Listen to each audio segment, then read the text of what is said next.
I was so hyped for Looper at the start of the month, I pretty much burned myself out looking forward to it.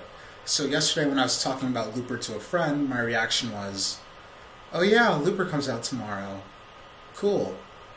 But here we are, it's finally out for wide audiences. For the past month, this thing has been building tons of hype from early screenings, and this movie definitely delivers. In the future, time travel is invented and immediately outlawed. Since it's hard to get away with killing people in the future, mobsters send their targets to be killed in the past by loopers, and then it's up to the looper to dispose of the body.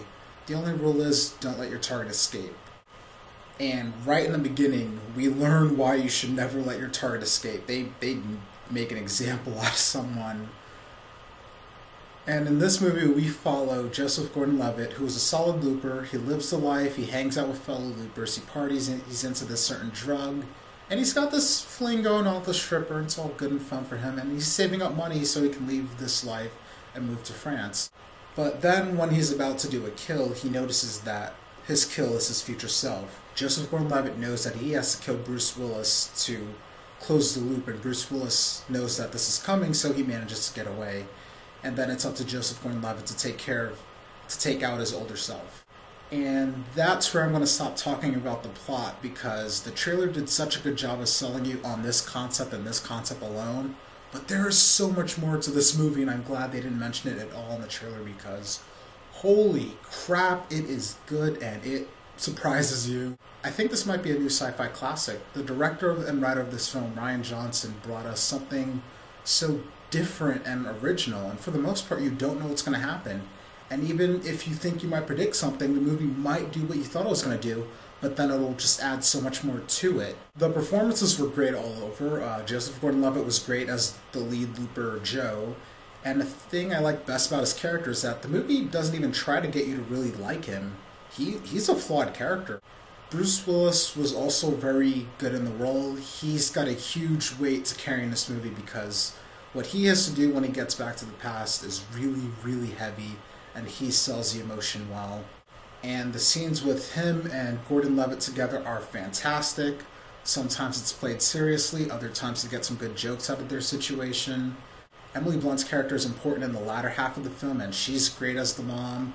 Her kid wasn't annoying, and that's all you can really ask for from him. And Mr. Will McAvoy himself, Jeff Daniels, played the villain. He's the guy that runs the loopers in his past, and he has to chase after Bruce Willis and Joseph Gordon-Levitt.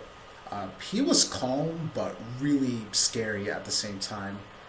And the movie does this thing where there's never a down spot. Like, it starts off good, then it gets very good, then it gets great, then it gets really great, and then it just keeps going up even higher just the further it goes along. And every time there was a thing that the movie did that I thought was a little weak, the movie addressed it later on. Like, you get a brief look at certain aspects of Bruce Willis's life at one point, and I was like, that's his motivation? And then it goes more into it later, and you're like, oh, wow, okay, that's okay. I get it now. No pun intended, but I think really overall, Looper closes its loop. Rian Johnson checked his work for plot holes, and as of now, I still can't think of any. There's one small thing that I noticed in one of the future scenes that's a bit inconsistent with his rules, but given something that happens a little while after, that inconsistency didn't even matter. I honestly think that this is the best movie to come out so far this year. It's well directed, it's well acted, the action scenes were great and really violent at times. The effects are great, it has heart and heavy emotion to it. It even knows when to have a sense of humor, and you just want to see what all this leads up to. The movie made me laugh, it made me feel cold, I dropped my jaw at some point, I was scared in certain scenes, just so many emotions throughout in this movie for me, and I was thinking hard about my score, but I think for the first time for a movie that came out this year, I have to go 5 out of 5, and I really wasn't expecting that. But, I mean, when your only real complaint about the movie is that Piper Perabo really didn't need to do the full nudity, you really kind of have to give it a 5. And I hope my future self feels the same way about Looper 30 years from now.